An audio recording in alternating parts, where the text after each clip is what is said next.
Hey guys, আসসালামু আলাইকুম। সম্মানিত ভিউয়ার্স, এই যে আপনারা একটা মিনি খেজুরের গাছ দেখতেছেন, এটা কোন জাতের খেজুরের গাছ আপনারা কি নির্ণয় করতে পেরেছেন? পারবেন না, না পারার এই কথা আমি বলে দিচ্ছি। সম্মানিত ভিউয়ার্স, আমাদের বাংলাদেশের যে পুরোনো খেজুর গাছগুলো আছে, ওগুলো যদি 100 বছর বয়স হয়, তারপরেও কিন্তু এটার গোড়ার থেকে একটা অর্থাৎ ড্যাম কুশি গজাবে না। এটা হচ্ছে কি দেশীয় খেজুর গাছের একটা বৈশিষ্ট্য।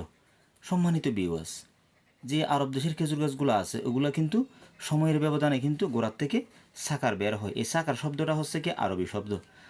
আমরা যদি একেবারে সহজ ভাষায় বলি বাঙালি হিসেবে, তাহলে আপনি ড্যামও বলতে পারেন এবং কুশিও বলতে পারেন। এখান থেকে এইভাবে কুশি বের হবে। কুশি বের হওয়ার পরে এটা যখন একটা নির্দিষ্ট সময়ের পরে আপনি যখন এখানে মাটি জড়িয়ে দেবেন গুটি কলমে সারাভাবে তৈরি করে, তখন সেখান থেকে কিন্তু শিকড় গজাবে। আর শিকড়টা যখন গজাবে তখন কিন্তু আপনি পরে এটাকে রিমুভ করবেন মা গাছ থেকে। যখন রিমুভ করবেন তখন এটা আরেকটা সাকারের চারা হয়ে গেল, অর্থাৎ আরেকটা ড্যাম কলমের চারা হয়ে গেল। ওই খেজুর গাছগুলোতে কিন্তু দ্রুত খেজুর চলে আসে, কিন্তু এগুলো আরব দেশের খেজুর হতে হবে, যে জাতেরই হোক না কেন। যেমন আজোয়া খেজুর আছে, আমরা সবাই জানি। মরিয়ম খেজুর আছে, আমরা সবাই জানি। সুক্কারি খেজুর আছে, আমরা সবাই জানি। বারহি খেজুর আছে, আমরা জানি। এমনকি আরও অন্য অন্য খেজুরও আছে।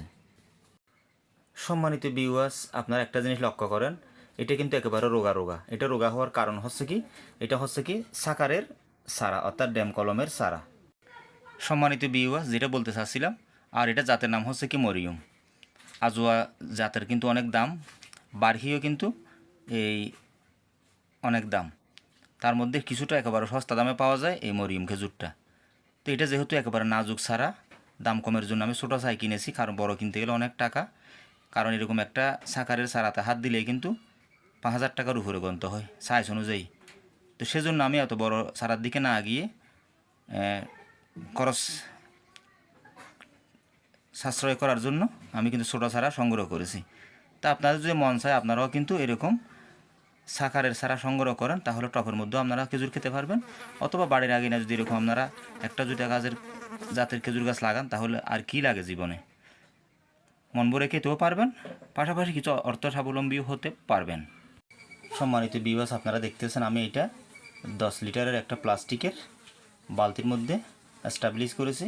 এটা যখন লিষ্টপুষ্ট হয়ে যাবে, যে কতগুলো আছে, যেহেতু মা গাছ থেকে কাটছে, যখন এটা কতটা সেরে যখন ঘুরে দাঁড়িয়ে যাবে, তার আগে আগে আবার বর্ষাকালও চলে আসবে, তখন কিন্তু আমি এটা নির্দিষ্ট একটা স্থানে স্থানান্তর করে ফেলবো সারা জীবনের জন্য।